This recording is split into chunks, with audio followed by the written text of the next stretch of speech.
what is your view on the assumption that maybe countries that have just come out of conflict as deep as that one of Rwanda tend to be so innovative, including the fact that some of them tend to practice what can be called positive dictatorship? The first thing about Rwanda you have to say is, and you have to say it very loud and upfront, is this country started from year zero. It started from the worst position probably of any society ever in modern history. I don't even, I mean, maybe Germany, maybe Japan, but Rwanda's position was terrible. I mean, and all the progress they've made is extraordinary. But, you know, we have this, you know, journalism is about the noise around the dynamic, you know.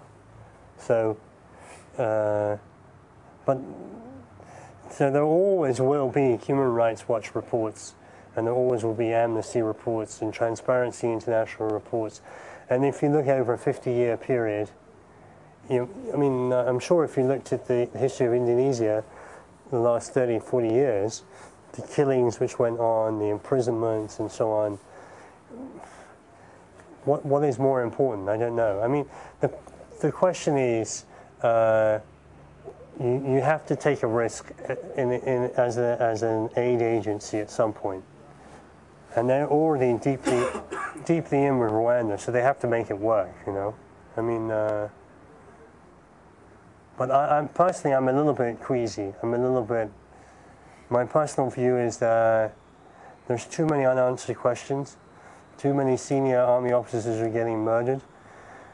And this brings you back to like one of the earlier points about, if you think about how Africa is going to develop, it's not going to develop as an industrialized continent. It has to develop as a service sector continent with a lot of agriculture, with a lot of African values, African community. It has to look different from Southeast Asia, because it can't be Southeast Asia, you know. And so it has to be quite supple and open, and freedom is a big part of that. And I think in Rwanda, what they're trying to do is create a knowledge society while suppressing knowledge, basically. And that's problematic, you know. Yeah.